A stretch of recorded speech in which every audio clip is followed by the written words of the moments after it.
So today we will be dealing with very important current affair from your Indian economy point of view, that is on National Intellectual Property Right Policy. Now be very clear, in your GS3 paper, there is a syllabus says regarding, there is a topic in GS3, 13th module of your GS3 paper says that issues relating to intellectual property rights. Now since intellectual property rights is mentioned in your syllabus in GS3 paper in your 13th module, and if you see the previous year question in 2013, in 2014 and in 2015, there have been questions from IPR. In 2016 there were no question. At 2017 you can expect a question on intellectual property rights. Now what all things I will be discussing here under National Intellectual Property Right Policy, it will be helpful for you to answer any question being asked from this general topic on intellectual property rights. Okay, so if it is a question on intellectual property rights, you have to mention about National IPR Policy, and many of the things which be dealt under this policy will be really helpful for you to answer any question based on intellectual property rights issues. Okay, so try to understand the importance of this topic. So there is a high possibility that there will be a question on IPR, and that question can be on National IPR Policy, and already UPSC have asked a question regarding National IPR Policy in your prelims 2017. Now we'll see that, okay, what is this IPR policy is all about. So just have an idea, okay, what is this intellectual property is all about. Intellectual property is nothing but a property. Say it's the term from intellectual property. It's a property, or it's basically a creation of your mind. Intellectual property is nothing but creation of your mind. And what is this intellectual property rights or IPR? So this is nothing but the rights given to the intellectual property owners or the creators of your mind. Like if you invent something, you're creating, means it's your invention is your creation of your mind. Your literary work, your artistic work, all are your creation of your mind. So for your creation of your mind, you will get certain rights, especially in the form of financial rights or economic rights. So that since you have created something, you will get some economic benefits or economic rights. Okay, so just have an idea what is this IPR is all about. Okay, now what is this? What is the reason for the government to come up with this National IPR Policy in 2016? Now try to understand that after India becoming a member of WTO, a WTO agreement have a multilateral agreement dealing with intellectual property rights, what is called as TRIPS, trade. So TRIPS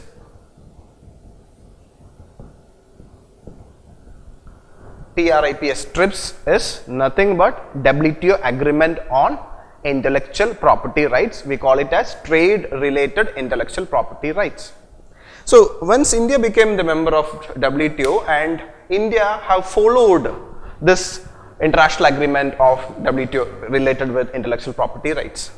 But many developed countries including US and European countries were saying that India were not following a proper IPR regime, or India's IPR laws are against the global standards.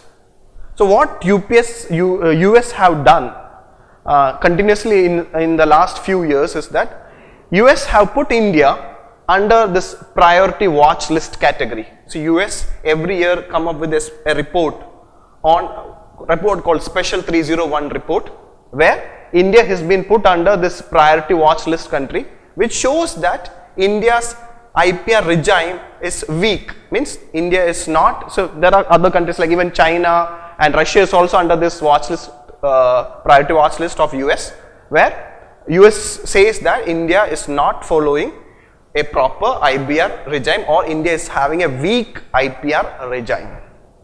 And in many cases this report have threatened India that India will be put under this priority foreign country. So this is the, see, even though if a country is under priority watch list country, okay, there will not be any sanction, but if it go beyond that level, or if a country is put under priority foreign country, it is being considered as the worst IP offender, and there can be sanction against India against violating or having a weak IPR regime. So for few years now, India is under priority watch list country, and there have been constant pressure from the US multinational company, or mainly from the US government and other Western countries, to make our IPR regime much more investor friendly, or mainly multinational companies favor. So mainly because of this US pressure, and when the government feel that okay, Indian this IPR policy means IPR require a comprehensive policy, in 2015 Indian government, in May 2016 the Indian government have come with the first IPR policy. So this is very important. Okay, this national IPR policy is the first IPR policy of India. Okay, so this word is very important. Okay, you need to write in your answer, this is the first national intellectual property right policy, is the first IPR policy by India, and it has come with a slogan called, you have to write in your answer, slogan called Creative India, Innovative India. So this is the slogan of IPR policy, that create and innovate, means it support creation and innovation. So if you can write these words like Creative India and Innovative India, which is the slogan of national IPR policy, it will give a better impression and you will get a better mark also.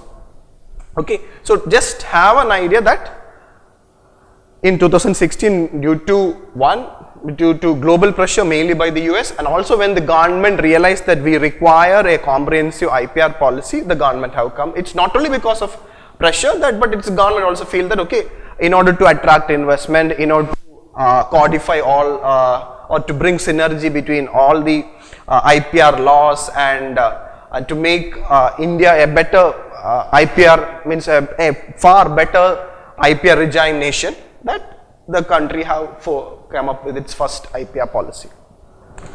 Now if a question on IPR policy is being asked, okay, make sure that you don't miss the 7 objective of IPR policy. It has been mentioned clearly that IPR policy, National IPR Policy 2016 have 7 objectives.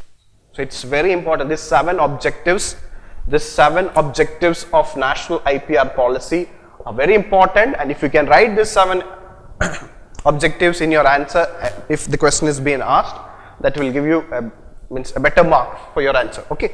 Now be very clear about what are those 7 objectives. It's comparatively easy, and you can just note down. Okay, so first is that okay, what the government tried to do with this IPR policy is that it want to create awareness. So basically in India, the awareness is weak regarding intellectual property rights, IPR. So what this policy tried to do is that okay, the most important, the first objective of this IPR policy is that awareness, creating awareness about IPR. So that mainly it want to create, okay, what are the benefits, especially the economic, social and cultural benefits of IPR. It want to create awareness regarding the benefits of IPR among all the sections of the society. So this is one first objective of IPR policy, that is creating awareness. Now second objective is generation of IPR, means Indian government want to stimulate more IPR, it want to create more IPR, so that it want every individual or every institutions to come up with this policy that okay, it want to translate more innovation, or it want to create more IPR. Okay, so means creation or generation of IPR through governmental support, or through a coordinated support from both the government and the private sector is another objective of IPR policy. So first is creating awareness, second is generation or creation of IPR. Third is, this is a very important, never miss this. I'll say that this is one of the positive objective of IPR policy, that to create a legal and legislative framework, to have a legal legislative framework for IPR, so that this legal framework will balance both the intellectual property owners' interest as well as the people or public interest. So this is very important. Okay, we need to have a legal framework where this law will balance both the interests, both the creator's interest, that is intellectual property owner's interest, as well as the public interest or the common man's interest. So this, and as part of this legal and legislative framework, okay, what we have done is that, keep this in mind, this framework, this law or this legal framework have made our patent laws intact, even though there have been.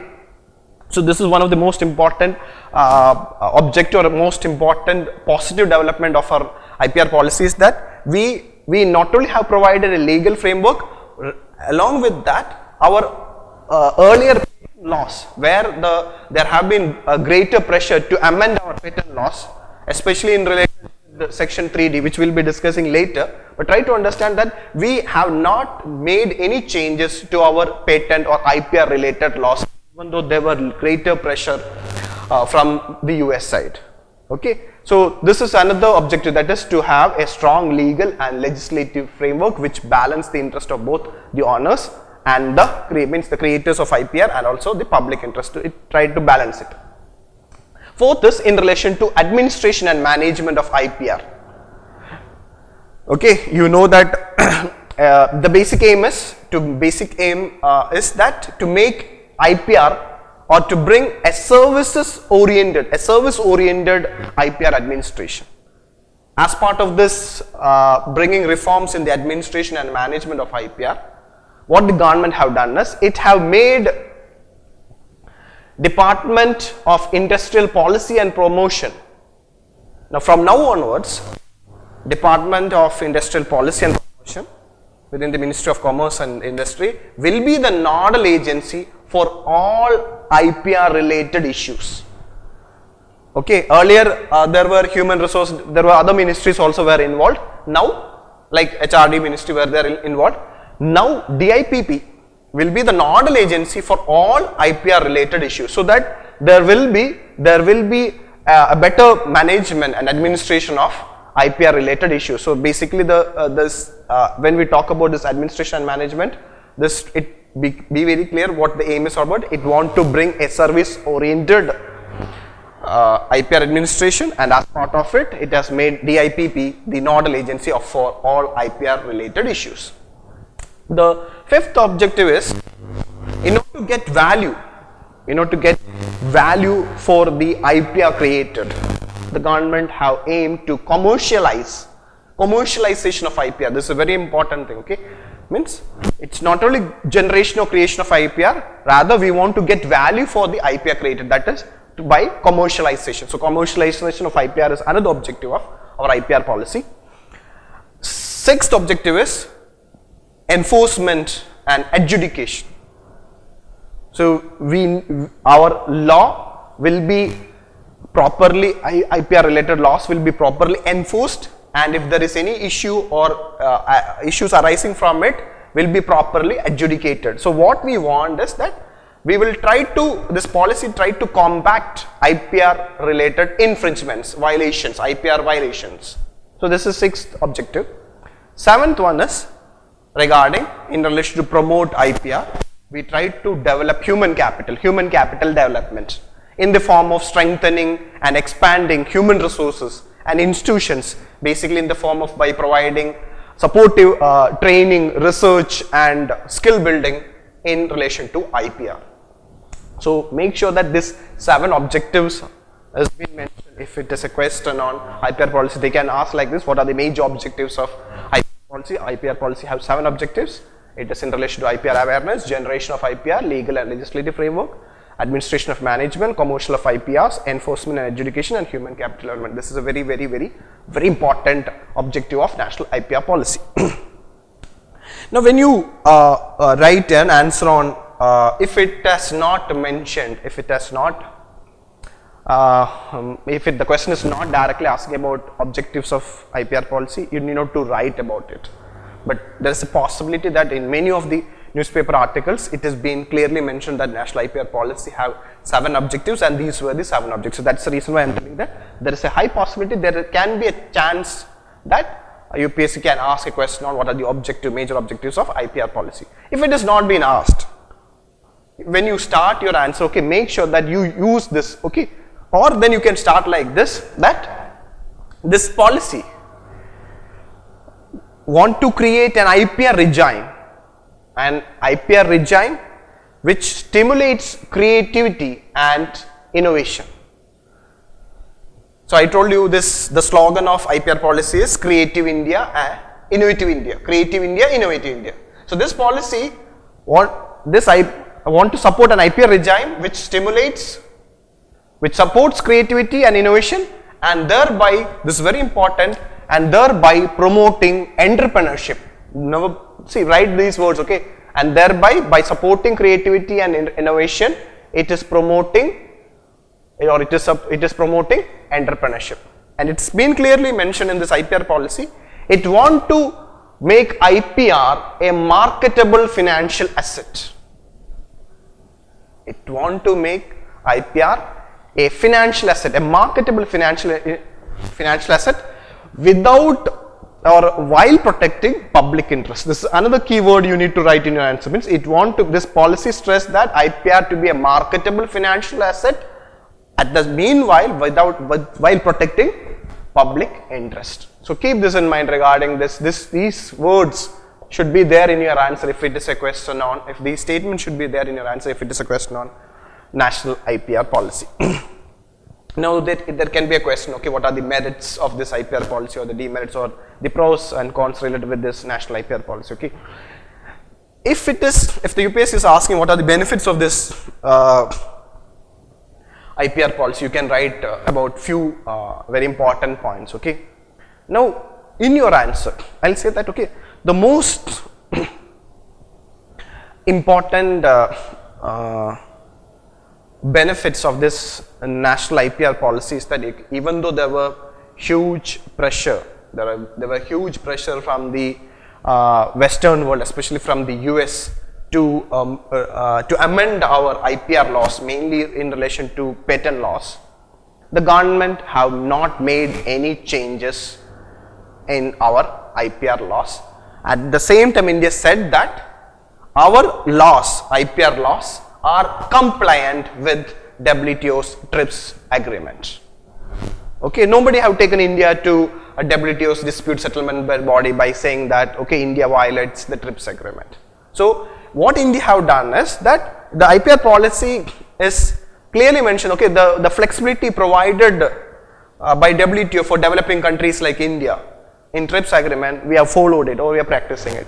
So the most important benefits of this national IPR policy, or advantages of national IPR policy, is this is the 6th point. Okay, this you should write this point as your first important point. Okay, what it has done is it has made the IPR law or India's patent law intact. It has not made any changes in our patent law. Rather, it said that the two areas where the US want to make changes, we clearly said that we are not going to make any changes to our IPR. So even though there were greater pressure to amend our patent law, especially in related to two controversial issues, what Indian government through this IPR policy have done is that we have not made any changes. So that is the most positive aspect of our national IPR policy. Now what are the two controversies, means the two issues which the US and the other multinational developed countries, multinational companies want to make changes? One is in relation, so please write these 2 points in your any issue related with intellectual property rights. The two issues are, one is we have in our India's Patent Act. India's Patent Act have a section called Section 3D. We have a very important section called Section 3D of India's Patent Act. What this section tries to do is, okay, it prevents, this Section 3D prevents ever greening of patents. This means that, see, patent which been given to innovations or inventions have a time period. Now what multinational companies, or especially pharmaceutical companies, have done is that they try to, once the patented period get over, they try to say that, okay, they will bring some minor modifications, or minor inventions and then again reapply for patent extension. So this section 3D of Indian patent law clearly said that okay, any minor improvement will not be a criteria for further granting patent. Okay, if you want to get further extension, you have to prove that the inventions are creating or for the extent means if you want to extend patent to any drug, you have to show that there have been greater improvement in the efficacy of that drug or therapeutical efficacy. So this section 3D of Indian patent law have prevented evergreening of patent. Evergreening of patent means you can continue patenting a drug for a longer period of time. Okay, and this patent it's been means the Supreme Court also have said that this law, this section 3D of Indian Patent Act is legal and valid. Okay, so since it says that okay, a minor improvement in a drug or can't be a reason for extending the patent, it should prove that there have been therapeutic efficiency or greater improvement in that drug. Then only this you can extend the patent. So by using this section 3D, okay, you note down this is a very important case. Okay, Novartis anti-cancer drug. This Novartis anti-cancer drug, that is Glivec, the Indian government have not extended patent for this Novartis anti-cancer drug Glivec by using this section 3D. So this provision, it's a multinational company, Novartis is a multinational company. Okay, this has created mainly dissatisfaction among the multinational pharma companies and later on to many other drugs also, especially anti-cancer drugs. The government have imposed this section 3D, and what we have done is that this section 3D have prevented evergreening of patent. Now try to understand that once a drug, especially anti-cancer drug, become off patent, means when it loses the property right, any company can produce that drug and sell at a cheaper price. So because of this, this clauses have helped Indian pharmaceutical companies to create generic drugs, any patent, off-patent drugs. So the benefit of generic drugs that you can sell, since it does not have any patent, the cost of that drug will be very less. So this section have helped, okay, this law have helped India to be right in your own, okay, to become the pharmacy of the poor world. We export generic drugs to many poor countries. So India is known as the pharmacist of the poor world because we export. So please write these points in your hands. Okay, India is the pharmacist of the poor world because of these sections like section 3D of Indian patent law, which have prevented not only evergreening of patent, it has allowed or it has given a supportive environment for the generic pharmaceutical companies to develop that drug and sell it at a cheaper price. So section 3D is a very important section of our Indian patent law, and this section have been kept intact in the national IPR policy. Now another issue regarding our Indian patent law is in relation to compulsory licensing. Okay, now again try to, especially to a patented drug, compulsory licensing means compulsorily for a patented drug, the government issue a license for some other company to sell that drug at a lesser price, provided there is any emergency, especially medical emergency. So compulsory license provision also helps poor countries like India during emergencies, especially during medical emergencies, to issue a patented drug, means to tell some other company to produce a drug which has been patented to some other company at a lesser price. So by using this compulsory provisions, okay, again only once the Indian government have issued compulsory license, especially for this Bayer's anti-cancer drug. Okay, Bayer's anti-cancer drug were having a price of 2.8 lakh per month for the to purchase this drug for the treatment of this drug for 1 month is 2.8 lakh. Indian government have asked a pharma company, generic company, to by issuing compulsory license to that company, and that company started selling the same drug, anti-cancer drug, at 8,800 rupees per month.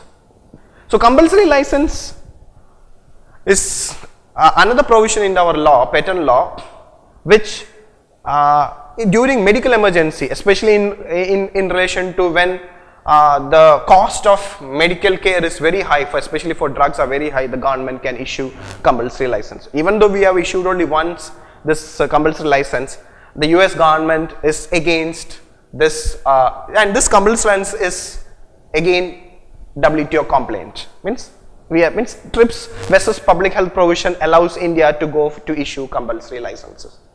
Now these two things, that is compulsory license and section 3D of our patent law, have been kept intact. So that is one of the most positive aspect of India's national IPR policy. So if there is a question on IPR policy, and if they ask for what is the most important thing about national IPR policy, is that it have made our patent law or IPR law intact, even though there were huge pressure from the Western world. Then you can say that, okay, it's basically, this IPR policy is basically a vision document which tries to create synergy between all forms of intellectual properties.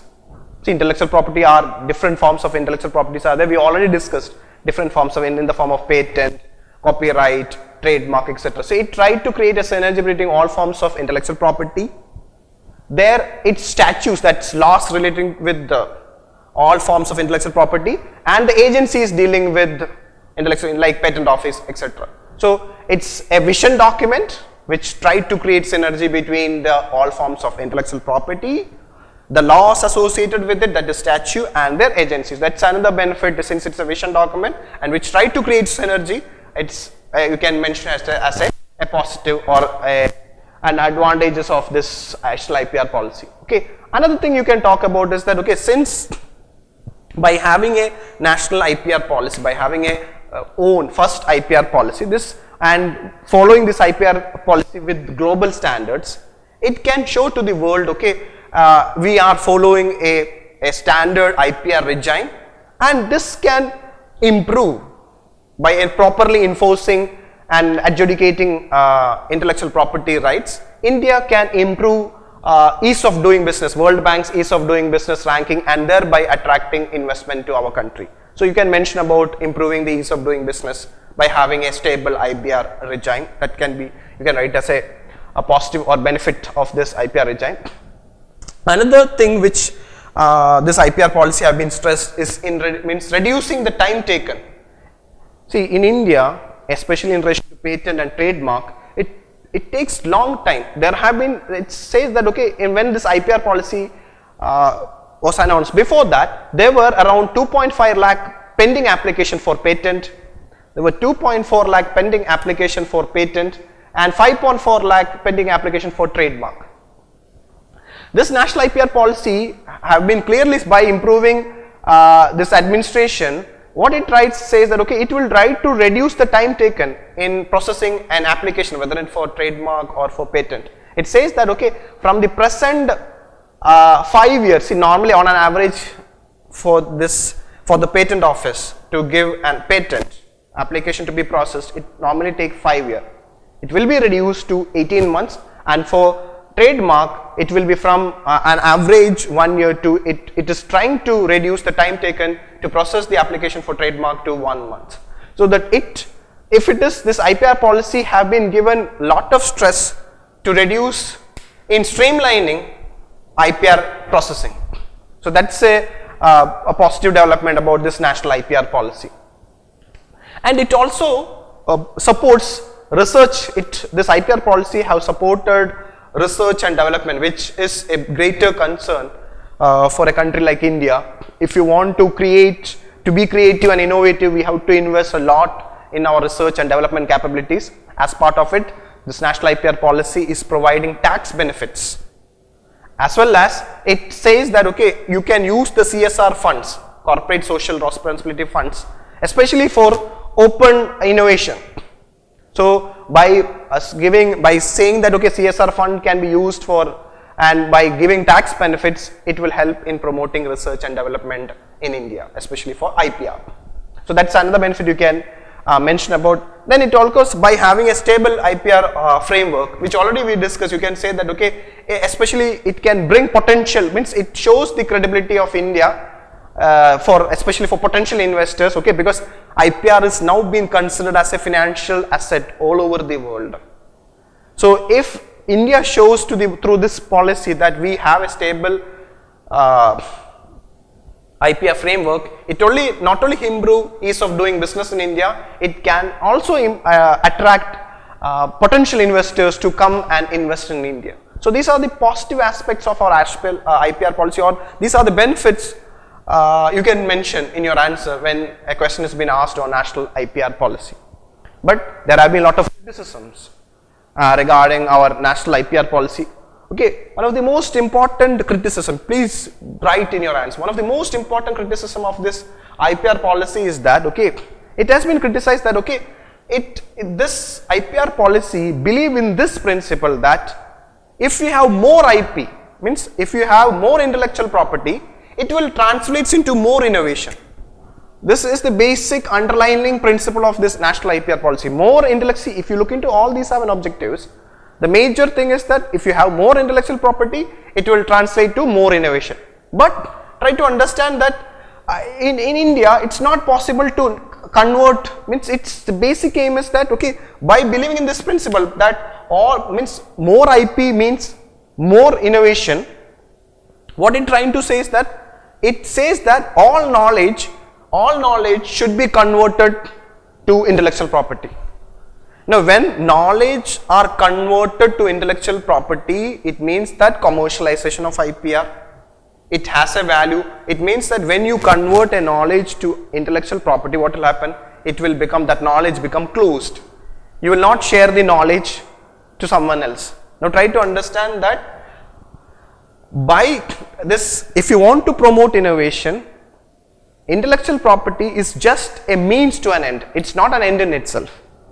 Okay, there have been cases in which if you look into many aspects, there are certain sectors in which in some sectors, okay, in some sectors it can be true, but in some sectors that knowledge sharing become very important. But if you protect intellectual property, what will happen is that in some sectors, especially technological sectors, where knowledge sharing helps in the development of that sector, this policy, believing in this principle that only more IP means more innovation, is a wrong concept, especially in a country like India where we follow, means we don't have that much of technological capability. Okay, what we require is more sharing of information, especially sharing of knowledge. Okay, so you can see this criticism that this principle of more IP translates to more innovation is not always possible in a country like India. So that's one of the most important criticism about national IPR policy. So you can relate with this. Okay, this IPR policy have not come with a law, means it was silent regarding open source licensing. Open source licensing, you know that okay, in open source licensing, it's opposite of intellectual property or opposite of copyright, where it believes in free knowledge, free sharing of knowledge. Okay, so this in this national IPR policy have not come with a law dealing with or law supporting open source licensing.